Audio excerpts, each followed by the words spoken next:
حبیب اللہ الصلاۃ والسلام علیک یا سیدی یا خاتم النبیین وعلی آلک واصحابک یا سیدی یا خاتم المعصومین۔ انتہائی معزز و مکرم احباب گرامی، رب ذوالجلال کا احسان عظیم جس مالک کائنات نے آپ کو اور مجھے نماز عشاء ادا کرنے کے بعد رمضان المبارک کے استقبال میں آج کی عظیم الشان اس محفل پاک میں حاضری کی سعادت نصیب فرمائی، خالق کائنات ایک ایک لمحہ اپنی بارگاہ عالی شان میں قبول و منظور فرمائے۔ عزت مآب فخر القراء استاذ الحفاظ والعلماء قاری محمد عامر چشتی صاحب دامت برکاتکم القدسیہ، اور میری دائیں جانب عزت مآب جناب پیر سید محمد اویس شاہ صاحب حافظہ اللہ تعالی، قاری محمد علی زمان صاحب، قاری محمد دلاور صاحب، اور ڈاکٹر محمد فہد حسین صاحب، اور دیگر حضور کے جتنے غلام تشریف فرما ہیں، بھائی چودھری محمد نوازش صاحب، خالق کائنات ہم سب کی یہ ارادتیں اپنی بارگاہ عالی شان میں قبول و منظور فرمائے۔ انشاءاللہ العزیز پیکر خلوص و محبت زینت القراء قاری محمد علی زمان اتاری صاحب، آپ انشاءاللہ العزیز ناشیف بھی پڑھیں گے، اور اس کے بعد خطاب کے لیے جو ہمارے فاضل دوست تشریف لانے ہیں وہ بھی تشریف لا چکے ہیں۔ انشاءاللہ وقت مقرر پہ وہ خصوصی خطاب آپ ان کا سماعت فرمائیں گے۔ چند ایک معروضات حضرت قبلہ قاری صاحب کے حکم پر میں بھی عرض کر دیتا ہوں، چونکہ آپ اور میں اس وقت رمضان المبارک کے استقبال کے لیے یہاں پر حاضر خدمت ہیں۔ ہر دور کے اندر رمضان المبارک کا استقبال ہوتا رہا ہے۔ ہم یہ کوئی 8-10 دن پہلے استقبال کی محفل سے جائے ہوئے ہیں۔ ہم سب کے ایک کوشش یہ کیا کریں، جب بھی محفل میں تشریف لائیں نا تو اس موقع کو غنیمت جانا کریں۔ اصل میں اب ضروریات میں سے یہ چیز داخل ہو چکی ہے، پکس بنانا، موویز بنانا، بہرحال وہ بھی ایک سلسلہ ہے، چلے وہ بھی کبھی کبھی کوئی ایک آدھ مرتبہ چل جائے، لیکن ہمارا اصل مقصود یہ نہیں ہے، اور یہ مقصود ہونا بھی نہیں چاہیے۔ حتیٰ کہ جس بچے کو بھی دعوت دی جائے وہ بھی تشریف لے کر آ جائے نا، اس کا بھی یہ کام نہیں ہے کہ اس کو ہم تصویریں کھینچنے پہ لگا دیں کہ آپ نے سارا محفل جو ہے نا وہ تصویر ہی کھینچتے رہنا ہے۔ ممکن ہے کہ وہی جسے ہم نے اس کام کے اوپر لگا دیا ہوا ہے، ممکن ہے کہ وہی عالم دین کی بات سنیں، قاری صاحب کی بات سنیں، ثنا خان کی کوئی ثنا خوانی حضور کے دربار میں جو پیش کر رہا ہے اس کا دل بدل جائے، اور جسے ہم نے تصویر کھینچنے کے لیے لگایا ہوا ہے، کیا عجب کہ رب ذوالجلال اسے وقت کا عالم دین بنائے، مفکر بنائے، اور اس کے فیض سے لوگوں کو مستفیض کرے۔ بہرحال کوشش یہ کیا کریں، بڑی تکلیف ہوتی ہے محفل میں تشریف فرما ہو کر بھی اگر احباب ایک دوسرے کے ساتھ گفت و شنید کرتے رہیں، ضروری بات ہو جس میں دنیا کا دین کا فائدہ ہو تو بہرحال وہ کی بھی جا سکتی ہے، کوشش کیا کریں کہ پوری توجہ رکھا کریں۔ تو میں یہ عرض کر رہا تھا کہ جس طرح آپ استقبال رمضان کے لیے آج یہاں پر تشریف فرما ہے، ہر دور کے اندر رمضان المبارک کا استقبال ہوتا رہا ہے، حتیٰ کہ ہمارے آقا و مولا صلی اللہ تعالی علیہ وآلہ وسلم کی سنت مبارکہ بھی ہے۔ ظاہر ہے انداز بدل جاتے ہیں، صورتیں بدل جاتی ہیں، ضروریات بدل جاتی ہیں۔ دیکھیں نا، گرمی آتے آتے پھر سردی نے پلٹا کھایا، چادریں طے کر کے رکھ دی ہوئی تھی، دوبارہ پھر نکال لی، جرسیاں ہم نے اتار دی، سلطانی صاحب پا کے نہیں آئے، انہیں کیا کوئی ٹھنڈ لگنی، لیکن آج ہلکی پھلکی خنکی تو ہے نا، سردی تو محسوس ہو رہی۔ تو ہر چیز کا اپنا اپنا ایک تقاضا ہوتا ہے، تو اسی طرح ہر دور کا اپنا تقاضا ہے۔ تو میں یہ عرض کر رہا ہوں کہ یہ کوئی نیا کام نہیں آپ کر رہے، استقبال رمضان کا اہل سنت و جماعت بالخصوص رمضان المبارک کے استقبال کے لیے محافل کا انعقاد کرتے ہیں، کوئی کسی انداز کے اندر استقبال کرتا ہے۔ تو ہمارے آقا و مولا صلی اللہ علیہ وآلہ وسلم بھی استقبال کیا کرتے تھے، اور ہماری طرح کوئی 7 8 10 دن پہلے نہیں، کریم آقا علیہ الصلوۃ والسلام رمضان المبارک کے تشریف لانے سے پورے 2 مہینے پہلے استقبال کیا کرتے تھے۔ رجب المرجب کا چاند نظر آتا تو اللہ کے حبیب علیہ الصلوۃ والسلام اپنے غلاموں کو جمع فرماتے اور حضور دعا فرماتے، یا اللہ تو نے رجب تک ہمیں مہلت عطا فرمائی اور رجب تشریف لے آیا، چاند طلوع کر گیا، اے میرے مالک اسی طرح تو ہمیں شعبان کے اندر پہنچا اور رمضان المبارک کی برکتیں بھی عطا فرما۔ حضرت ام المومنین سیدہ حضرت عائشہ صدیقہ طیبہ طاہرہ رضی اللہ تعالیٰ عنہ فرماتی ہیں، رسول اکرم صلی اللہ علیہ وآلہ وسلم کسی مہینے میں اتنی کثرت کے ساتھ لگاتار مسلسل روزے نہیں رکھتے تھے جتنے لگاتار مسلسل روزے اللہ کے حبیب صلی اللہ علیہ وآلہ وسلم شعبان المعظم میں رکھا کرتے تھے۔ حتیٰ کہ بعض روایات سے تو ثابت ہوتا ہے کہ کریم آقا علیہ الصلوۃ والسلام شعبان کا پورا مہینہ روزے رکھتے تھے، بعض روایات میں کچھ آخری ایام 1 2 چھوڑ دیتے تھے، اور شعبان اور رمضان کو آپس میں ملایا نہیں کرتے تھے روزوں کے ساتھ۔ باہر کیف سب سے زیادہ روزے شعبان المعظم میں رکھتے، کس لیے؟ رمضان المبارک کے استقبال کے لیے، رمضان المبارک کی تیاری کے لیے۔ اچھا، اب تھوڑا سا ہمارا، میں نے جیسے عرض کیا نا کہ ہماری افکار بدل گئی، ترجیحات بدل گئی، اب ہم بھی تیاری کرتے ہیں، چلو کوئی 2 4 ہفتے پہلے سے، کوئی 1 آدھ ہفتہ پہلے سے، کوئی احباب ہوتے ہیں 1 آدھ دن پہلے کرتے ہیں۔ اچھا، ان کا کیا تیاری ہوتی ہے؟ وہ کہتے ہیں روح افزا کی 5 6 بوتلیں سٹاک کر لو، چینی لے آؤ، اگر گرمیوں کا موسم ہو تو لیمن لے آؤ، یا آج کل جیسے سردی کا موسم بھی ہے، سبزیاں بڑی سستی ہیں تو لوگ آج کل پیکنگ کر کر کے فریج کے اندر اس کو سٹاک کر رہے ہیں کہ پکوڑے بنائیں گے کھائیں گے، گوبھی والے پکوڑے ہوں گے، ساتھ جناب علی مٹر آج کل بڑے سستے ہیں وہ بھی سٹاک ہو رہے ہیں۔ کئی لوگ ترغیب دلا رہے ہیں اس کے اوپر باقاعدہ کہ بھائی رمضان المبارک کے اندر، تو میرے دوستو میرے بھائیو، یہ اصل میں رمضان المبارک کا یہ مقصود تو نہیں ہے نا۔ آج سے تقریباً رجب المرجب کے مہینے کا کچھ مڈ چل رہا تھا درمیان میں، یعنی 1 ماہ تقریباً 1 سوا ماہ پہلے مجھے ایک صاحب ملے تو وہ کچھ نالاں تھے اپنے کسی دوست پر، تو میں نے کہا آپ اس کے اوپر کیوں نالاں ہیں، سخت جملے کہہ رہے ہیں، گالیاں آپ بول رہے ہیں اس کو، ہوا کیا ہے؟ کہتے اس نے مجھے ادھار پیسے نہیں دیے۔ میں نے کہا کیوں جی کیا ہوا ہے؟ کہتے میں نے 2 لاکھ روپیہ مانگا تھا۔ میں نے کہا حضرت جی آپ کو کیا ضرورت پیش آ گئی 2 لاکھ کی؟ کہتے ہیں اصل میں آگے رمضان آ رہا ہے نا، ابھی فیصل آباد جانا ہے، وہاں سے سستے کپڑے لے کر آنے ہیں، کوئی آفر چل رہی ہے تو سٹاک کر لیں گے، جب رمضان مبارک آئے گا ذرا اچھے داموں بک جائیں گے اور مہینہ لگ جائے گا، سیزن آ رہا ہے ہمارا۔ تو میں نے ان سے کہا، میں نے کہا چاچا جی مسلمانوں کا ہمارا سیزن پیسوں کا یا مال یا تجارت کا نہیں ہے، ہمارا سیزن تو نیکیوں کا آ رہا ہے۔ رمضان تو اپنے ساتھ رحمتیں لے کے آتا ہے، برکات لے کے آتا ہے، نوید لے کر آتا ہے، کسی کو بھی الحمدللہ محروم نہیں چھوڑتا یہ رمضان، ہر ایک کو فیض دیتا ہے، جو جس کا طالب ہوتا ہے اس کو وہ ملتا ہے، وہ دنیا مانگتا ہے وہ دنیا ملتی ہے، دین مانگتا ہے طلب کرتا ہے تو دین اس کو دیا جاتا ہے۔ لیکن اب یہ دیکھیں ہماری سوچ دیکھیں اور ہماری فکر دیکھیں، کچھ لوگ چینی کو سٹاک کر رہے ہیں، کچھ لوگ آٹا سٹاک کر رہے ہیں، کچھ اور جس چیز کی ضرورت ہے وہ سٹاک کر رہے ہیں۔ جی کیا کہہ رہے ہیں؟ جی ہم رمضان المبارک کی تیاری کر رہے ہیں۔ کچھ ریسیپیز بھی ڈاؤن لوڈ ہو رہی ہیں، خواتین دیکھ رہی ہیں اور ڈاؤن لوڈ کر رہی ہیں، سنبھال کے رکھ رہی ہیں، سیو کر کے رکھ رہی ہیں، جی یہ پکوڑے تلنے کا یہ انداز ہے اور سموسے بنانے کا یہ طریقہ ہے، جی یہ کیا ہو رہا ہے؟ رمضان مبارک کی تیاری ہو رہی ہے۔ یہ ہماری تیاری نہیں ہے، ہمارے اسلاف کی تیاری کیا ہے؟ وہ قرآن مجید فرقان حمید کی تلاوت کیا کرتے، قرآن مجید میں غور و فکر کیا کرتے، وہ نمازیں ادا کرتے، جو پچھلی قضا نمازیں ان کی فکر کرتے، روتے۔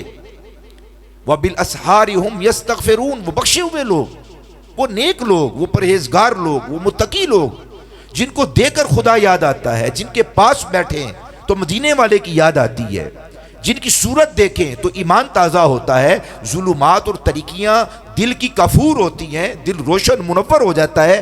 وہ پاک باز، وہ نیک سیرت، وہ متقی، وہ صالح، وہ اللہ کے محبوب اور اس کے مقرب، جن کو جاگتے ہوئے بیداری کے عالم رسول پاک صلی اللہ علیہ وسلم کا دیدار ہو، وہ لوگ تیاری کس طرح کرتے ہیں؟ ان کی تیاری اور ہماری تیاری بالکل متضاد ہے۔ وہ نمازیں ادا کرتے، وہ روزے رکھتے، وہ نوافل کا اہتمام کرتے، وہ صلاۃ التوبہ پڑھتے، وہ روتے، گڑ گڑاتے، آہیں بھرتے، سسکیاں لیتے۔ اب ان کا رمضان بڑے مزے کا گزرتا تھا۔ ہم چونکہ تیاری کرتے ہیں سموسوں کی اور پکوڑوں کی اور شربت کی اور پتہ نہیں کس کس چیز کی، اب کیا ہوتا ہے، اللہ تعالیٰ معاف فرمائے، ایک بڑی تعداد کی میں میرے بھائیوں بات کر رہا ہوں، بہت بڑی تعداد کی بات کر رہا ہوں، یہاں ہی رہتا ہوں میں بھی، ہم بھی دیکھتے رہتے ہیں، ہمارا تعلق بھی مسجد اور مدرسے تک ہی ہے۔ وہ پنجابی میں کہتے ہیں نا، اسی رہ یہ تو جو کہ گئے ہیں، یہ بھی اللہ کا شکر ہے تھے جو کہ رہ گئے ہیں، اللہ کرے تھے ہی رویے۔ اچھا ہوتا کیا ہے، اتنا کھاتے ہیں، اتنا پیتے ہیں، اتنا ٹھونس لیتے ہیں، پھر نماز مغرب بھی قضا ہو جاتی ہے، ادھر ہی کھا کے ادھر ہی جناب علی ٹانگیں چوڑی کر کے وہاں ہی لیٹ جاتے ہیں، کیوں ہے جی میں پانی چوکھا پی لے، سموسے کھا لینے، افطار ہی بڑی ٹیٹ کر لیا، اور پھر اوپر سے یہ جو دعوت افطار کا یہ جو پروگرام اور مسئلہ ہے، اللہ تعالیٰ معاف فرمائے، یہاں پر بھی کیا کچھ نہیں ہوتا، ذرا اس کے اوپر بھی غور و فکر کیا جائے۔ وہ لوگ آج بھی محروم ہیں بیچارے، وہ لوگ کہ جو 11 مہینے جن کے پاس پیٹ بھر کر شاید کھانے کے لیے نہیں ہوتا، وہ ہماری ان دعوتوں کی طرف ہی دیکھتے رہتے ہیں، اور غریب اور غربا کو تو آنے کی اجازت نہیں ہوتی دعوتوں کے اندر، جو بڑی دعوت افطار ہوتی ہے، پھر اس کے اندر بھی معاذ اللہ ثم معاذ اللہ کیا کچھ نہیں ہوتا، آپ سب احباب جانتے ہیں۔ ان میں کئی تو وہ ہوتے ہیں ابھی روزے کا ٹائم بھی نہیں ہوتا افطاری کا، وہ پہلے ہی شروع کر دیتے ہیں، وہ کہتے ہیں وہ محلے کی اذان کی جو نا وہ آواز آ گئی ہے۔ اب یہ بھی بڑے شعور کی کمی ہے۔ سحری کا مسئلہ ہے، وہ کہتے ہیں جی وہ ابھی آخری اذان ہونے والی ہے، وہ جب تک اذان نہیں ہوگی اس وقت تک کھاتے رہو۔ اچھا وہ بابا بھی شروع کر دیتا ہے بیچارہ اللہ کا نام لے کے، پھر کہتے ہیں نہیں ہلے کہڑا انہیں لا الہ الا اللہ کے ہلے اذان ہوندی بھی کھا لو کھا لو۔ کوئی سوٹا لا رہا ہے اوکے دا، کوئی سگریٹ پی رہا ہے، کسی دوائی کھانی، کسی چاہ کسی دی رہ گئی ہے جی، کسی دا کوئی مسئلہ، کوئی آندا چل جیڑا ایک ادھا کوٹو ہو رہی پی، میں نہ تسی اونٹ ہو جیڑا پانی سٹور ہو جانا ہے، سٹاک ہو جانا ہے، جدو لوڑ پینی ادو استعمال کر لینا ہے، نہیں بھائی، وہ جو آپ نے کھایا پیا وہ معمول کے مطابق کم بھی کھائیں گے وہی صورتحال ہے، بہت زیادہ کھا لیں گے جس کو ڈفنا کہتے ہیں تو وہی صورتحال ہے، شاید زیادہ پریشان ہوں گے اور جلدی پریشان ہو جائیں گے۔ نہیں، رمضان اس لیے کھانے پینے یاشی کرنے کے لیے نہیں آیا، لعلکم تتقون، یہ پرہیزگار بنانے کے لیے آیا ہے، اپنی سوچ کو مضبوط کرنے کے لیے، ایمان کو روشن کرنے کے لیے، اور ہماری فکر کو اور زیادہ جیلا بخشنے کے لیے، روشنی بخشنے کے لیے رمضان المبارک آتا ہے، تبدیلی کے لیے آتا ہے۔ تبدیلی کے بڑے نعرے مارتے ہیں نوجوان، یہاں پر اکثریت نوجوانوں کی بیٹھی ہے، کس تبدیلی کے پیچھے آپ بھاگ رہے ہیں؟ جعلی تبدیلی کے پیچھے نہ بھاگیں، 2 نمبر تبدیلی کے پیچھے نہ بھاگیں، 1 نمبر تبدیلی کے متلاشی بنیں۔ اللہ اکبر۔ میں آج ہی سوچ رہا تھا تو پرانی یادوں کے اندر میں چلا گیا، ہم چھوٹے چھوٹے ہوتے تھے، یہ بچے چھوٹے چھوٹے ہیں، آج ایسے بیٹھا لکھ رہا تھا تو وہ بعض اوقات ایسا ہوتا ہے کہ الفاظ کی بندش ہو جاتی ہے اور پھر ظاہر ہے وہ کچھ ترتیب بنانے کے لیے کچھ سوچنا پڑتا ہے، تو میں قلم ہاتھ میں پکڑا ہوا جان مصطفیٰ انشاءاللہ العزیز اگلے سال اللہ پاک نے چاہا تو یہ 1000 سے زائد صفحات پر حضرت سیدہ طیبہ طاہرہ مخدومہ کائنات فاطمۃ الزہرا رضی اللہ تعالیٰ عنہ کی سیرت پر ایک مضبوط انشاءاللہ کتاب آپ کے ہاتھ ہوں گی انشاءاللہ۔ تو میں ایسے بس بیٹھا بیٹھا سوچ رہا تھا، تو ایسے بس خیالات گھر کے در و دیوار کو دیکھتے دیکھتے دیکھتے میں وہ بچپن میں چلا گیا۔ مجھے یاد آیا جب ہمارے نانا جی تشریف لاتے تھے گھر میں، یا ماموں جان آتے تھے، یا کوئی رشتہ دار عزیز و قارب آتے تھے، تو امی جان گھر کی صفائی ستھرائی کرتی اور ہمیں بھی لگا دیتی، وہ دیواریں بھی عطا کے جھاڑ رہے ہوتے تھے، وہ جالے اتار رہے ہوتے تھے ہیں جی، اور وہ جو فرنیچر اس وقت کا کیا فرنیچر ہوگا، پرانا فرنیچر یاد کریں نا، وہ تانبے دی جناب گلاس تے پلیٹاں تے وہ کولیاں، وہ پرانیاں پر چھتیاں ہوتی اور رہیاں کوئی نہ، انہاں دے اوتے چڑھ چڑھ کے جناب علی اخباراں چاڑ دیاں پرانیاں لانیاں ہیں جی، انہاں نوں دھپیاں کپڑیاں نوں برتناں نوں انہاں نوں صاف کری جانا، چمکائی جانا، چمکا ساڈی ڈیوٹی یہ ہوندی جی جڑے اتلے برتن ہیں نا یہ تساں چمکا کے رکھنا ہے، تو جڑے کچن دے برتن نے وہ بھی چمک رہے ہیں، اچھاڑ چینج ہو رہے ہیں، یعنی مختلف وہ چیزیں جو بھی ہونے والی صفائی ہو رہی ہے، گھر سے امی جان نے صفائی کر لینی، پائپ دے کے ہمیں باہر بھیج دینا کہ باہروں جالیاں تو وہ پھر جالیاں بھی دھوتے تھے، اور وہ جو سب سلسلہ ہوتا تھا۔ تو سوچ رہا تھا کیوں ہوتا تھا، تو یاد آیا، خیال آیا کہ یہ مہمان کا احترام ہے، یہ مہمان کا اکرام ہے. وہ آئے تو اسے اجنبیت محسوس نہ ہو، وحشت محسوس نہ ہو، اور اس کا دل لگے. صاف ستھرا جو ہے نا وہ گھر ہونا چاہیے، برتن صاف ستھرے ہونے چاہیے، بستر صاف ستھرے ہونے چاہیے. وہ آئے تو اس کا دل جو ہے وہ مرغوب ہو، وہ پریشان نہ ہو. مرغوب ہونا چاہیے اس کا دل، اور مرغوب نہیں ہونا چاہیے، پریشان نہیں ہونا چاہیے. تو وہ آئے تو اپنائیت محسوس ہو، نہ میزبان کو کوئی دوری محسوس ہو، اجنبیت، اور نہ مہمان کو. یہ سب اس لیے ہوتا تھا. تو سوچتے سوچتے میرے ذہن میں یہ بات آئی. میں نے کہا اللہ اکبر، رمضان بھی تشریف لا رہا ہے. اے تے ہون پہلے ہی جناب رولا پا چھڑیا، اس واری 29 دنوں دا رمضان ہونا ہے. ماہر فلکیات والے نے ہر دوسرے تیسرے بندے نے پوسٹ کی تھی کہ اس واری 1446 ہجری میں کئی بندے نے کہ شکر ہے. میں کہ یہ سلنا پہنا نہیں، اس کے اوپر تو پریشان ہونا چاہیے یار، ایک روزہ کم بتا رہے ہیں، یہ کرنا تو اسی نے. بہرحال تو میں یہ سوچ رہا تھا، خیال کر رہا تھا، یہ 29 دن کا یا 30 دن کا یہ مہمان ہے. جتنی جلدی تشریف لا رہا ہے اتنی جلدی اس نے تشریف لے جانا ہے.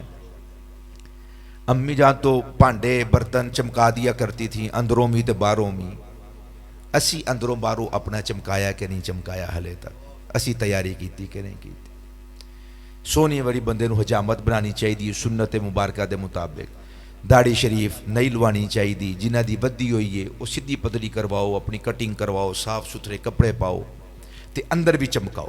ظاہر بھی چمکانا ہے تے اندر بھی چمکانا ہے. جی میں باہر اسی لوشن لا کے رکھنے ہیں نا، تیل شل لا کے رکھنے ہیں، کنگھی شنگھی وا کے رکھنے ہیں، صاف ستھرے کپڑے پا کے رکھنے ہیں جی.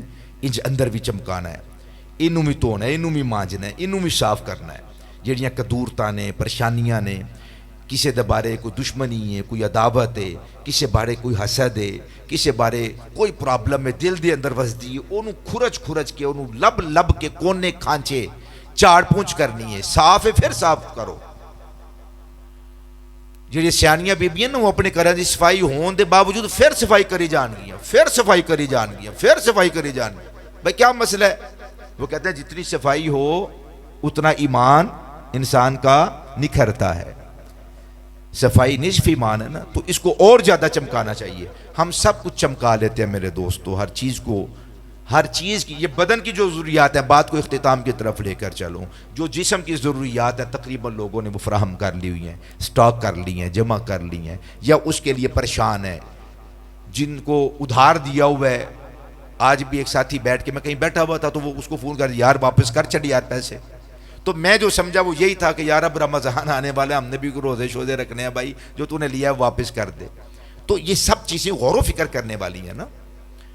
ہم سب پریشان ہیں اپنے اس جسم کے لیے، اس کو کھلانے کے لیے، اس کو پلانے کے لیے، اس کی خدمت کرنے، اس کی سیوا کرنے کے لیے. کئی بندے کپڑوں کی وجہ سے پریشان ہیں، ہو عید آنے والی ہے. کئی بندیاں ماشاءاللہ ہلے رمضان دا چند نہیں چڑھیا انہوں نے عید بھی آ گئی، انہوں ہو عید آنا لیے. گھر والی بھی کہتا ہے پیسے جمع کرواؤ، روزے ساڑھے کول مارکیٹ نہیں جایا جاندہ، کپڑے شپڑے لے کے آنے تواڈے بھی اپنے بھی بچیاں دے بھی. کئی بندیاں نے عید دے کپڑے خرید لینے، درزیاں کو ٹر گئے نے، کئیاں دے سیب چکے نے، کئی اس پروسیس دے اندر نے. یعنی ہر چیز ہے اس تن کے لیے، اس وجود کے لیے سب چیزیں ہو رہی ہیں اور پوری ہو رہی ہیں اور پوری کرتے ہیں، ہر حال میں کرتے ہیں.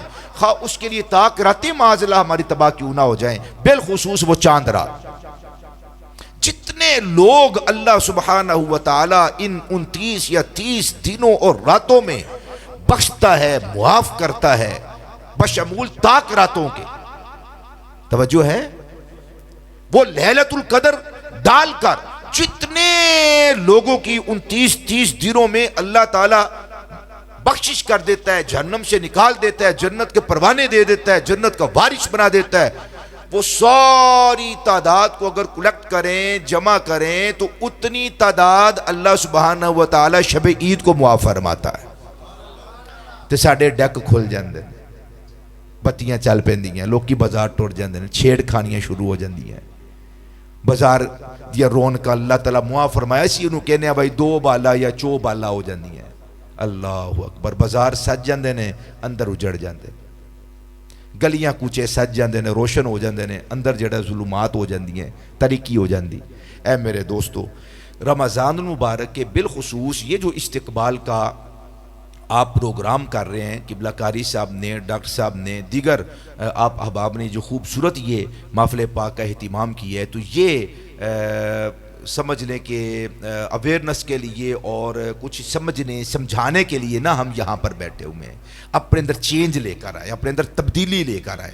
ایسا نہ ہو کہ آپ اتنا وقت یہاں پر نکالیں اور پھر جائیں اور پلے کوئی چیز نہ ہو. پہلے تو یہ غور کریں کہ آج ہم نے عشاء کی نماز پڑھ لی ہے. پہلے تو یہ غور و فکر کرنا چاہیے. کیا نماز فجر کے لیے ہم نے اللہ تعالیٰ سے سچا وعدہ کر لیا ہے کہ مالکہ جو ہونا چاہیے ہو گیا، ہوں اگو تو نہیں ہوتا. یہ چینجنگ ہے، یہ تبدیلی ہے، یہ انقلاب ہے. باقی چینجنگز ہم نے دیکھ لی، تبدیلیاں دیکھ لی، انقلاب دیکھ لیے، سب ڈرامے ہیں، فراڈ ہے، دھوکہ ہے. اللہ سبحانہ و تعالیٰ آپ سب کو بہترین اجر عطا فرمائے، اجر جزیل عطا فرمائے. ہمیں اپنے ظاہر کو، اپنے باطن کو سنوارنے سجانے کی اللہ توفیق عطا فرمائے. زیادہ سے زیادہ قرآن مجید پڑھیے، آج سے شروع کر دیں. زیادہ سے زیادہ قرآن مجید پڑھیں، قرآن مجید میں غور و فکر کریں.